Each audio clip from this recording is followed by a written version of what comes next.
So did you have something you wanted to go over with? I have some stuff I can go over with, but we got a bunch of phone calls, so okay. Let's not interrupt we'll keep it. going with phone calls. Sure. Andrew in Bethlehem, how are you? Hey, how you doing? Bethlehem, really? In PA. Yeah, just a coincidence. Yeah. But I have a question. Supposedly the Big Bang created space and time, but energy and mass cannot be created or destroyed. So I was wondering, how could energy mass exist without space and time? You need to call a physicist show, first of all. Second of all, the basic laws of, conservation of energy and everything may not necessarily have applied then. But third, that the origin of the universe doesn't necessarily have to violate those things. Yeah, because that's a question that always comes to mind when I believe that God created the Big Bang. The total energy of the universe is zero. Which means it does not. There's no violation of the conservation of energy in the appearance of the universe. So what makes you think that God did the Big Bang? Well, to me, it's just illogical that energy mass could be without space and time. I understand that. I'm sorry, I didn't get that. What was that? Well, how could energy mass? It seems dependent on space and time. There's a limit to the depth of the science you're going to get out of us, but you really should be talking to physicists. It seems more illogical than scientific. Okay, it can seem that way to us lay persons, but are you aware that the great majority of physicists are not Christians, are not theists, I should say? Well, I believe there's about 75% that aren't theists. And okay, so if it's so obvious, if this thing that seems obvious to you is so obvious, how come it's not obvious to those guys, the guys who actually do the work? The more important question, why are 25% theists? That's the more important question. Because it's easy to compartmentalize, but these other guys, well, there are more unbelievers amongst physicists than there are in the general public. Yeah, why there are still some is not the question. Why so many of them are not believers, that's the question. Yeah, out of the people who understand this subject the best, the overwhelming majority of them do not find it more reasonable that a God did it. And I'm still wanting to hear why you think it's more reasonable that a God did it, when what we're talking about is something that we don't understand and cannot even investigate. So therefore there can't be evidence to support your position, and I wanted to know why you had it. Well, I just happen to be a theist because I'm a born-again Christian, and I had first-hand experience with God. So you have a preconception or a presupposition that God exists. So you're trying to fit him into the science. Well, I'm not trying to fit him in. I'm just saying it's just equally credible than what physicists come up with, which to me seems illogical. Well, because I can't imagine energy mass without space and time. Considering that you don't seem to understand it, I don't know how you can claim it's illogical. But my point was, you're not following the evidence, you're leading the evidence. You were already a believer in the Christian God, and now you've been convinced by evidence that the Big Bang is the best scientific model of the origins of the universe, and then you're trying to plug your God into the gaps into the gap areas where we don't have complete answers yet. And well, to me, the gaps are facts. What?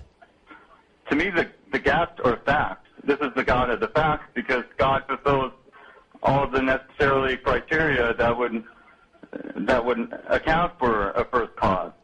Well, no, he wouldn't, because to account for a thing, you can't just make up some other thing. You have to show that the thing that you're using to account for the open questions actually exists. I mean, you can make up things to account for all kinds of stuff. But if you can't show that the thing that you made up actually exists, then you haven't really accounted for it. You've just made things up. Well, God would subsist, not necessarily exist. Exist means what exists in space and time. God would be transcendent. So God would subsist. God would be a foundation. What evidence? For What evidence do you have that anything like that could possibly exist? Well, for one thing, say science. Science relies on cause and effect. It has that assumption.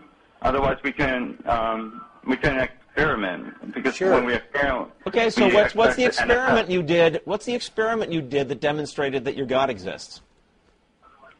Well, God fulfills all the necessary criteria. That's not an experiment. That's not an experiment. I could say, I could make up some creature that spews out these aluminum ACA mugs, right, as part of its biological process, and I have now accounted for that mug. But if I can't show that the creature really exists, I'm just flapping my gums, and that's what you're doing when you try to account for things about the origin of the universe, which, by the way, the physicists who understand those things, for the most part, reject your God and don't agree with you, right? So we got to keep reminding you of that. But making up something and calling it your God and saying that is the thing that explains it doesn't really explain anything until you've shown that your God actually exists. Well, can you? Well, to claim that something exists, you would need to have criteria established that either meet up with your claim or do not meet up with the claim. And as far as God would be concerned, God would be, number one, a reasonable entity. Okay, so I'm making up a criteria. I'm making up a criteria for a thing that fits my claim, and it's that creature that spews these aluminum mugs. See what you're doing? That is not how it's done. You can't just say, because I have an idea that fits the available information, that therefore my idea is automatically right. That's not how science works. What? The very fact that we have ideas demonstrates the highest form of what exists, and that would be our reason. Dude, the fact that we have ideas shows that we have thinking machines in our body. Yeah, would you mind please sticking on one subject and not the moment we start pressing you on one of your claims, you jump to another one? You've already done that with the origin of the universe. Now you're doing it with this. How have I been doing that? Well, I apologize. Look, we have shown you that just saying this God idea you have, that answers the open questions in science, which it doesn't, by the way, because if it did, then most physicists would agree with it, and they don't, right? But we've shown you that is not how it works. That's not how you prove a thing exists.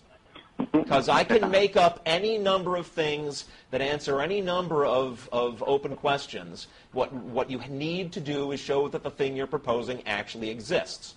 Can you or can't you? God would subsist, so it would be a foundation for existence. No. So what you would is that a no or a yes? You would demonstrate that everything known would have a foundation. So suppose everything does have a foundation. How have you demonstrated that foundation is your God? Well, what would you consider demonstration? Would a logical argument That's not be my a form problem. of I'm not the one proposing your God, dude. You are.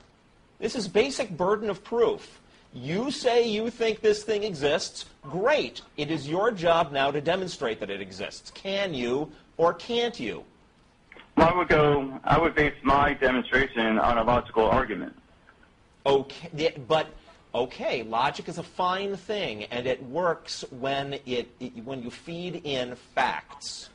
Okay? The problem is you're just doing your logic in your brain disconnected from reality. And you're thinking that, if I have open question A and I can imagine answer B, that therefore I've solved it and answer B must be the truth. That doesn't work because you haven't shown that answer B is really the answer unless you can show that B really exists.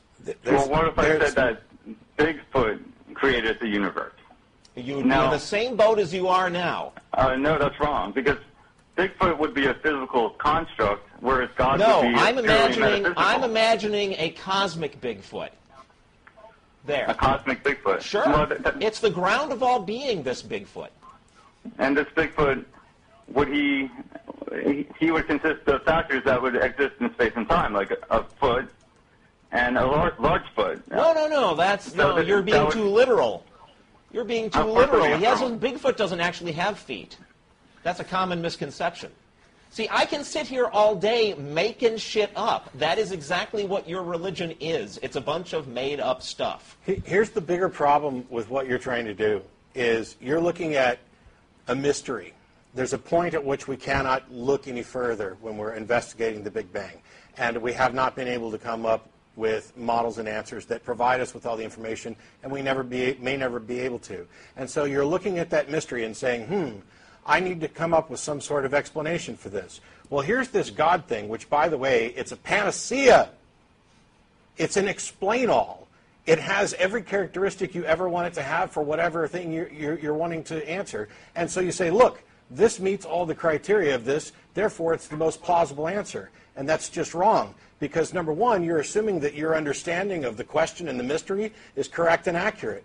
And it's clearly not, because we don't have a good enough understanding to posit what may or may not have been causes. There's multiverse theories. There's a ton of different theories about the origins of the universe. Well, the second thing is, if you posit an answer that is a panacea, you have explained nothing. Your God has no explanatory power, because we explain things in terms of things that we understand. We explain things, the unknown with the known. You are trying to solve a mystery by appealing to a greater mystery. You have no evidence for it.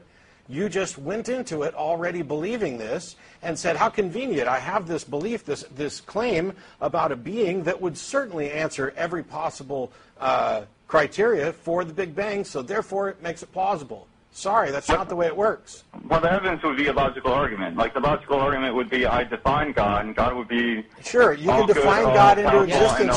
Yes, and I've defined into existence a creature that spews little aluminum mugs. Defining a thing into existence doesn't make it exist. Well, it would outline the criteria. If the criteria fulfills a role... No. We're going around in circles. No, because there's actually, and I wasn't supposed to tell you this, there's actually a collective of transcendent, universe-building fairies that actually meet all the criteria better, because they're also not supernatural, and they don't interact with us. So they are far less troublesome than your God hypothesis. How can you have more than one fairy outside space and time? How can you have anything outside? How can you have anything outside of space and time? If you can define, that would be pure reason. Reason would be a non-entity. Andrew, reason is a thing hang on. that takes place in brains. If you can define a God to exist outside of space and time, why is it not also equally viable to define something else outside of space and time? Well, because the one thing that could exist outside of space and time would be... You're done. If you're going to assert that the only thing that exists... Because special pleading. Because my thing has been believed by a lot of people for a long time, and you just made up those pixies.